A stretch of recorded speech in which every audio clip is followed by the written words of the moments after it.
नमस्कार माऊली, नमस्कार. आपल्याकडे असं म्हणतात की माणसाचा आपल्या नशिबावर नाही, आपल्या मनगटावर विश्वास असायला हवा. अर्थात एका अर्थी हे बरोबरच आहे की कोणावर तरी अवलंबून राहण्यापेक्षा आपल्या कर्मावर, स्वतःवर विश्वास असायला हवा. परंतु हा विश्वासच जर चुकीच्या मार्गाने जाऊन अहंकाराचं रूप घेऊ लागला तर मग मात्र सगळं गणित उलट सुलट होऊन बसतं. म्हणून सांगतात ना, स्वतःवरती असलेला आत्मविश्वास त्याच्या बरोबरीनं सुयोग्य भक्तीचीही त्याला जोड असायला हवी. मग कोणतंही संकट तुमच्यावर कोणताही विपरीत परिणाम घडवू शकत नाही.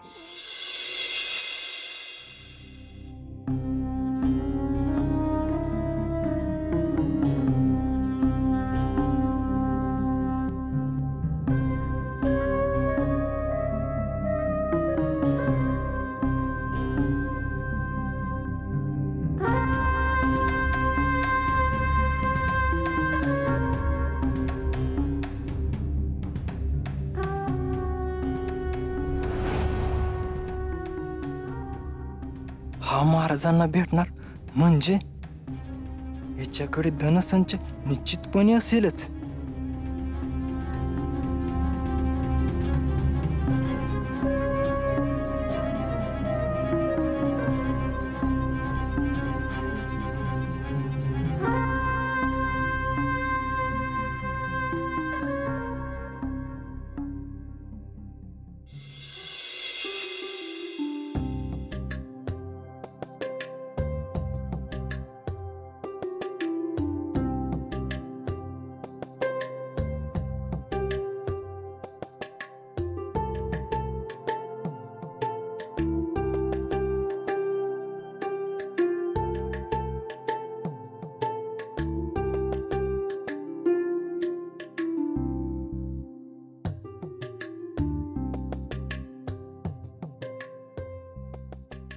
आजोबा, ओ आजोबा, अहो उठा, सूर्य डोक्यावर आला. अरे देवा, इतका दिस वर आला का? आणि मला कळलंच होती की नाही. अहो मला देखील याचेच आश्चर्य वाटते. या वयात निद्रा येत नाही अशा तक्रारी ऐकल्यात मी. परंतु तुम्ही तर भाग्यवानच आहात. कसलं काय बाळा, पण काल मला एक सापण पडलं बघ. त्यात कुठेतरी चोरी झाली, पण निचं काय आठवत नाही बघ. आजोबा ते असू दे, ती कथा आता पुढे प्रवासात सांगा. मी स्नानादी आटोपतो, तोपर्यंत तुम्ही माझे गाठोडे सांभाळा. बरं, तुझं गाठोडं कुठं आहे बघू? अहो हे काय इथे, अहो इथे आजोबा, इथे उशाची ठेवलं होतं. कुठे गेले? अहो अहो तुम्ही माझे गाठोडे पाहिले का? अहो त्यात मौल्यवान वस्तू आणि धनांश देखील आहे. हे बाबा, आम्ही नाही पाहिलं तुझं गाठोडं. हे बाळा, माझं रात्रीचं सपन खरं ठरलं म्हणायचं. तुझं गाठोडं चोरांनी मध्यरात्री पळवून नेला असावं बघ. मला जाग आली असती तर बरं झालं असतं. केवढा अनर्थ टाळला असता. आजोबा प्रश्न अनर्थ होण्याचा नाहीये. माझे धन नाहीसे झाले याचेही मला दुःख आहेच. परंतु मला महाराजांची भेट घ्यायची आहे. आणि या अशा साधारण अवस्थेत नाही, ते मला इष्ट नाही वाटत. हे बघ, महाराजांची भेट राहू दे. मला एक सांग, तू तुझ्या घराकडं परत कसा जाणार आहेस? म्हणजे त्यासाठी लागणारं धनही नाही तुझ्याकडं. ते माझ्याकडे नाही हे मलाही माहित आहे. परंतु मला आत्मविश्वास आहे की माझ्या योजना आणि कल्पना ऐकून महाराज मला धन नक्की देतील आणि माझा सन्मानही करतील.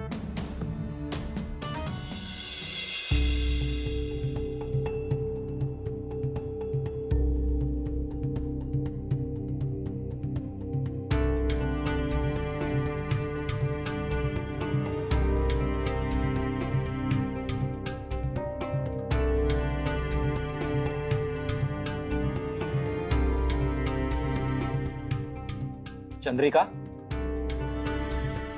चंद्रिका, कुठे शून्यात हरून बसलीस? काय झाले? काय होणार, मला आपल्या पुत्राची चिंता स्वस्थच बसू देत नाही. किती गुणी म्हणावा आपला पुत्र. कोणी प्रयत्न करून देखील त्यातील अवगुण शोधू शकणार नाही. परंतु परंतु त्यास भगवंतावर आणि दैवावर विश्वासच नाही. मला सांगा, असे असेल तर त्यातील नैपुण्य जगासमोर कसे येईल? हे बघ चंद्रिका, तुझी अवस्था थेट माता पार्वती यांच्यासारखी झाली.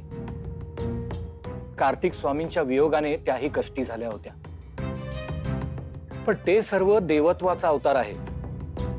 आपल्या पुत्राच्या बाबतीत सांगायचे झाले तर मला असे जाणवले की कुणीही देवव्रतची कानउघडणी केली किंवा त्याला समजावले तरीही त्यास जाणीव होणार नाही. एक दिवस असा उजाडेल की अनुभूतीतूनच त्याला साक्षात्कार होईल. परंतु स्वामी, त्यासाठी त्यास कित्येक खाचखळग्यातून जावे लागेल. चंद्रिका, सुवर्णास जर तेजस्वी व्हायचे असेल तर त्याला अग्निदाहातून जावेच लागेल. तो जेव्हा अग्नीतून बाहेर येईल तेव्हा त्याचे कल्याणच होईल. त्याला ऐश्वर्य समृद्धी प्राप्त होईल. माझा विश्वास आहे. महादेवाची कृपा हो, आणि तुम्ही म्हणताय तसंच घडो. पोरा, एकदाचा आलो आपण तुझ्या महाराजांच्या दारी. हो, चल आपण आज जाऊया. नाही, आज जाता येणार नाही. अहो, पण आम्हाला महाराजांना भेटायचंय. अत्यंत महत्वाचे कार्य आहे. महत्वाचं.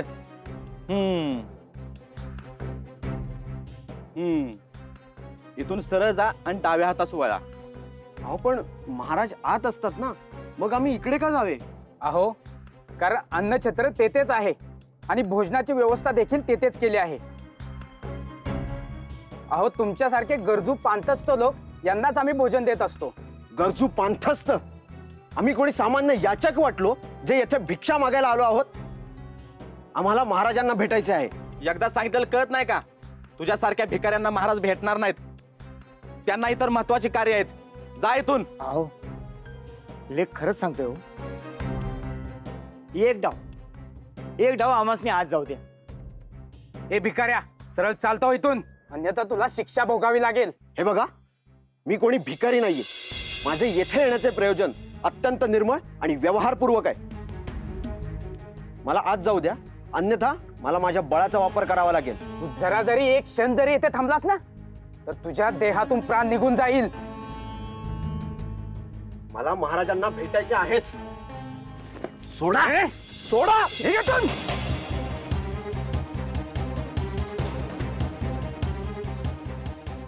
निघून जा इथून. जावा इथून. गरजू पांतस्थ कुठले? अरे अरे बाळा, अरे बाळा ऐक माझं. अरे अरे बाळा, पोरा ऐक माझं. अरे ए बाळा, अरे बाळा ऐक र माझं. ऐक. तुम्हास काय वाटले मला 4 घास अन्नाची आवश्यकता आहे? मी काय कोणी देवळाबाहेर बसलेला किंवा रस्त्यात भटकणारा भिक्षुक वाटलो? पण मी जाणतो की तुम्ही हे सर्व माझ्याशी जाणून बुजून वर्तन करत आहात. माहित नाही का, परंतु काल रात्रीपासून तुम्ही सर्व माझ्या अहिताविषयी चिंतत आहात. त्यातच तुम्हाला आनंद वाटत आहे, हो ना? अरे पोरा, मला जे जाणवलं, जे वाटलं तेच म्हणलो. आणि मला एक सांग, तुझ्याकडं तुझ्या हाती काय आहे का? नाही ना? अरे तुझ्याकडे खायला अन्न नाही, परत जायला दमडी नाही. तुझं कसं होणार सांग बघ. मला नाही माहित मी यापुढे काय करणार, परंतु या कठीण प्रसंगातून मी नक्की मार्ग काढेन. परत तेच. अरे पोरा, जरा स्वतःकडे बघ.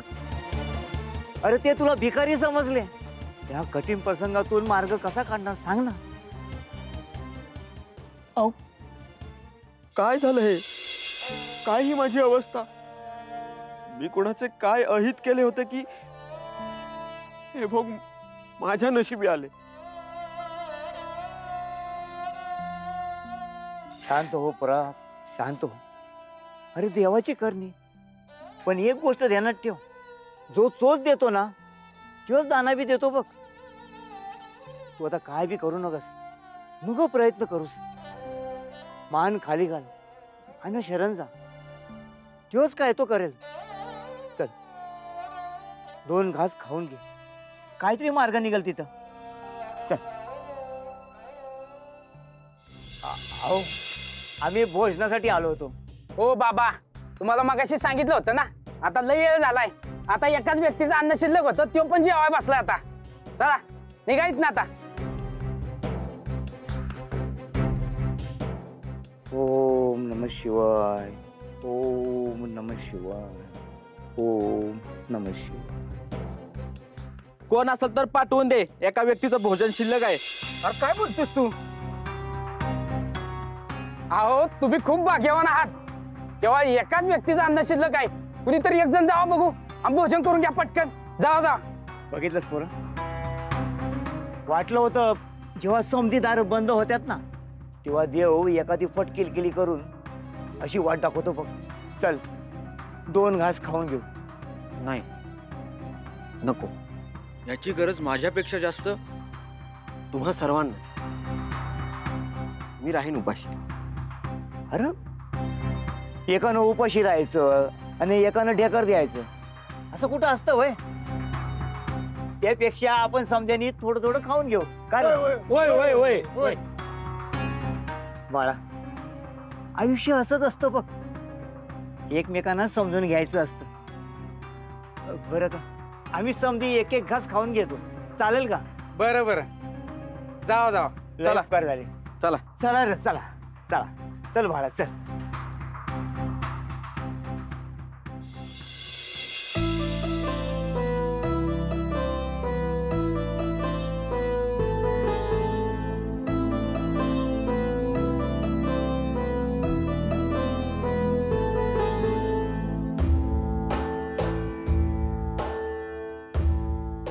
ओम नमः शिवाय.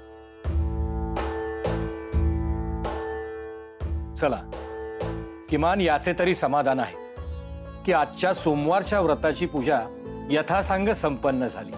हो ना. पण हे काय, तू भगवंतास प्रसाद अर्पण केला नाहीस? अगं बाई, विसरलेच बघा. आज प्रसाद म्हणून हे चुरम्याचे लाडू बनवले होते.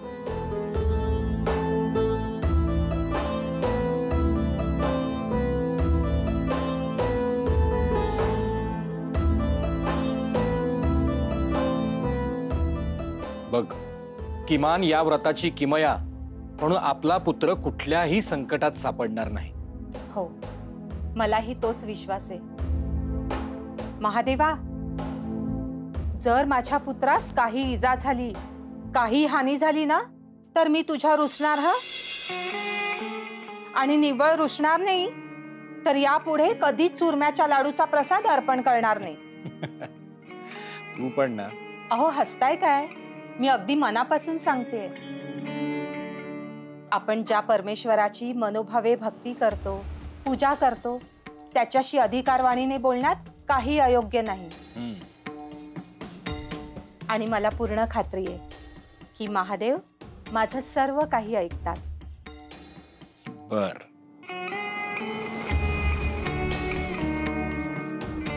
ओम नमः शिवाय.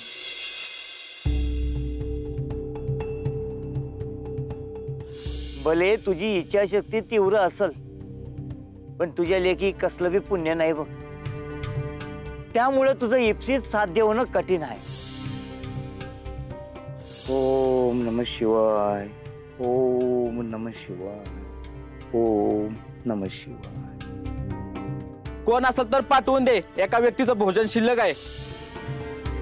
अन्नछत्रात असताना आजोबांनी शिवनाम जपले होते आणि आम्हास अन्न प्राप्त झाले होते. कदाचित ह्याच पुण्याबद्दल ते सांगत असावे. माझ्या माता पित्यांकडे त्यांनी कमावलेले पुण्य आहेच, परंतु माझ्याकडे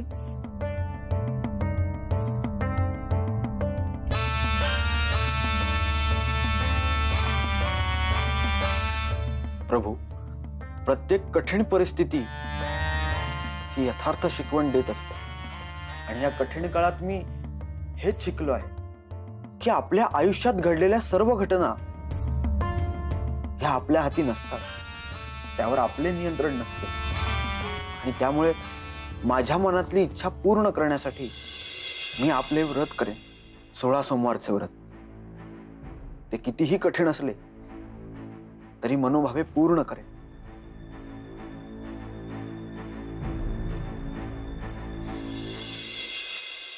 चंद्रिका, ऐकलंस का? सर्वप्रथम थंड जल दे बघू. देते हा. बाहेर उष्मा इतका वाढलाय की उन्हाचा दाह सहन होईनासा झालाय.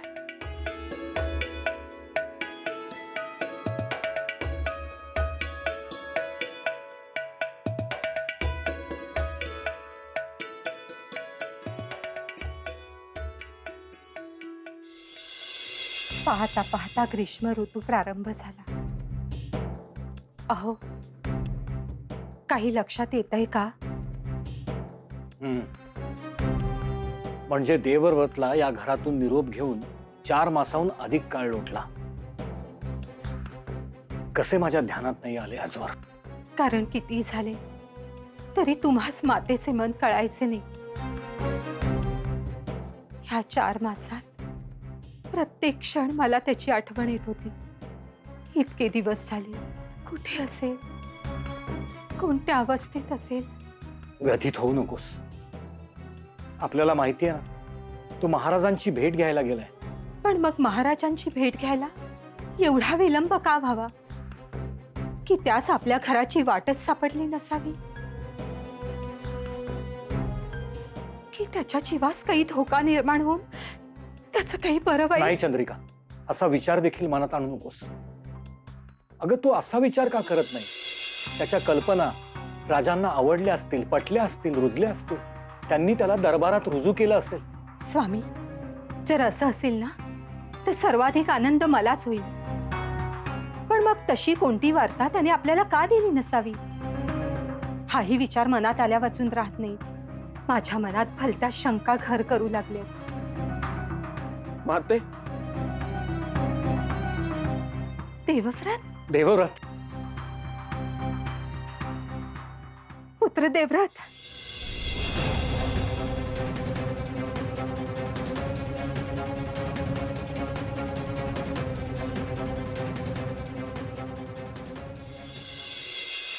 माऊली, आयुष्यामध्ये साक्षात्कार हा फार महत्वाचा असतो. एखादी गोष्ट आपल्याला मान्य नसते, पण काहीतरी भयावह आपल्या आयुष्यात असं घडतं की ज्यामुळे आपल्याला तीच गोष्ट अवलंबावी लागते. कित्येक लोक आपल्याला असे दिसतील की ज्यांचा देवावर विश्वास नसतो असं ते म्हणतात, पण आयुष्यात अशी काही संकट चालून येतात की त्यांना देवाची वाट धरावीच लागते. अर्थात हा एक प्रकारे एक अनुभवच असतो. याच्यातून मनुष्य हेच शिकतो की जगात सगळंच काही आपल्या हाती नसतं. अशी एक अनामिक शक्ती आहे की जिच्यामुळे ही सगळी सृष्टी नियंत्रणात आहे. आणि म्हणून आपण त्या शक्तीचा म्हणजे भगवंताचा आदर केला पाहिजे. त्याची पूजा अर्चा आणि त्याची उपासना या व्रतवैकल्यातून आणि आपण घेतलेल्या वशातून पूर्ण करत असतो.